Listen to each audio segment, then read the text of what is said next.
We start with these town hall meetings, including the one the president had today in Portsmouth, New Hampshire. William Kostrick's a protester who came to the town hall meeting today with a gun. Mr. Kostrick, why did you come to the president's town meeting today? Well, Chris, first I'd like to correct... No, why did you come to the meeting? I came to the meeting to be heard. And what did you want to say? I wanted people to remember the rights that we have and how quickly we're losing them in this country. And what rights are we losing that you wanted to talk about at the meeting today, at the town meeting on health care? There are a litany of them. It doesn't take a genius to see we're traveling down a road at breakneck speed that's towards tyranny, away from liberty, and that has much to do with excessive taxation. One party wants to take our money and bail out corporations. The other one wants to take our money and bail out welfare cases. Neither party wants to listen to the people who believe that they own their property and what we earn is ours. Who did you vote for last November, sir? Do you mind telling me? You don't have to if you don't want to. Ron Paul. Okay, you guys voted for Ron Paul. What do you think of President Obama? I think he's a great speaker. I'm surprised that he calls himself a constitutional scholar. Do you have any problems with his legitimacy as president?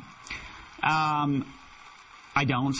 You don't. No. You're not part of the birther movement or anything like that.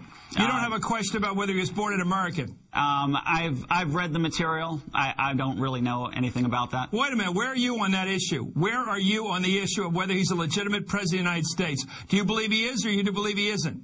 Well, as I say, I haven't done any of the research into it to be able to make any claims on that. I mean, that's for lawyers and other people to decide. So you're not making any claim that he's not a citizen? I am not making that claim. Okay, let's ask about the presidency and what he's trying to do with health care. You brought a loaded gun. Was your gun loaded today?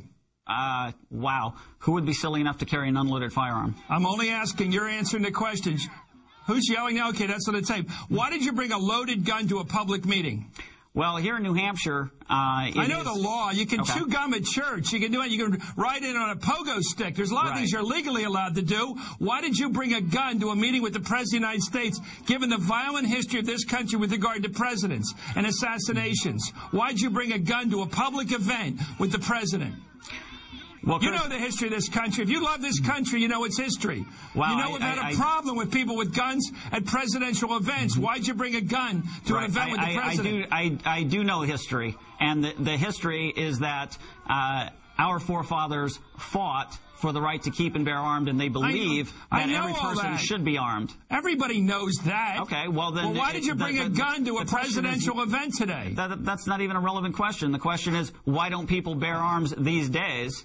Okay, let's ask. Okay, you brought a sign that said the Tree of Liberty has to be watered with the blood of tyrants, and you're carrying a goddamn gun at a presidential event. I think those things make people wonder what you're about. Right. The sign didn't say anything about blood. What did it say? It's time to water the Tree of Liberty. And where did that come from? That line? It's a quote from Thomas Jefferson. And what's the rest of the line? The rest of the line is for people to look up. It's not a soundbite. They need to understand the context. What's the rest of the line from Jefferson? The Tree of Liberty must be refreshed from time to time with the blood of tyrants and patriots. Okay, well, you're carrying a gun and you're carrying that sign, and you don't think people should worry about you? No, I don't think people should worry about me. Well, let me ask you about the history of people that carry guns to presidential events. Tell me that history, sir. Are you speaking of a particular event? I'm talking about people who bring guns to presidential events in history. Tell me their history. I'll tell you this, Chris. We just started new history. I was there today. Oh, you started new history. There was a peaceful rally. No one was injured. No one on our side was alarmed. People in New Hampshire are used to seeing firearms. No one from New Hampshire was alarmed. Maybe some of the people they bust in from Massachusetts were alarmed, but we're not really concerned about them. What are wrong with the people from Massachusetts? You know, they already have their health care scheme and their socialism going in their state. They should probably keep it over there. Now, let me get back to your belief. Do you believe that our fundamental rights as a republic, the limited government, the notions that people or individuals are supreme, you believe all that's at stake here? Yes. How so?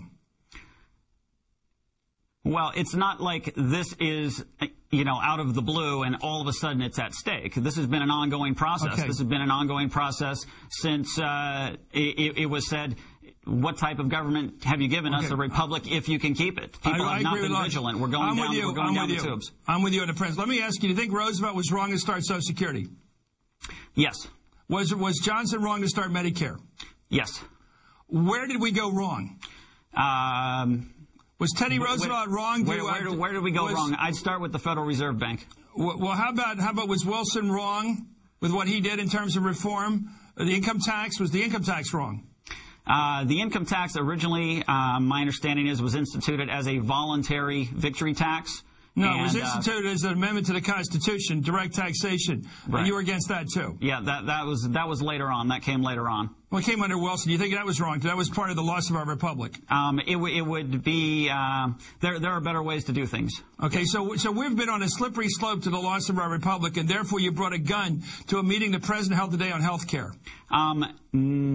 Therefore, I don't know about that. I live in New Hampshire. I open carry many places. As I said, people come up, they talk to you. People here are pretty used to it. Okay. I want to be polite to you. I know. We're not in New York. We're not in Los Angeles. It's not like people hit the deck when you walk past. Look, I have members of my family, members of the NRA. They don't carry guns, but they believe in the right to bear arms, as many Americans do. I'm not against that. Right. I'm asking you, what do you bring to this discussion about health care? By bringing a gun and that sign that you quote Jefferson from, what does that bring to a debate that this country's engaged in? And we're looking at your gun right now and your sidearm there. What did you, and it's loaded, you pointed that out. What are you doing to help this debate?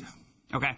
Well, sometimes when people are mired in their position, you can try to pull them out of it a little bit, but sometimes if you show the other end of it, you can pull them a little bit in your direction. Clearly, right. I'm not advocating violence. Clearly, no violence took place today. Well, what are you advocating? Well, I'm advocating an informed society, an armed society, a polite society. That's all there is to it. John Lott has a great study, University of Chicago, More Guns, Less Crime, and people should read it. Okay, well, thank you very much for coming on the show. I think you speak in a different way than most people. I think what the trouble is, you alarm many people to believe that when you bring a gun, violence might be afoot because they associate a gun with violence and they associate a gun with force. But you say you're not interested in using force to get your way politically. You say that. For me, you're not using force. No, a firearm is a defensive tool. So bringing a show of force to a political debate was not meant as a violent act? Not at all.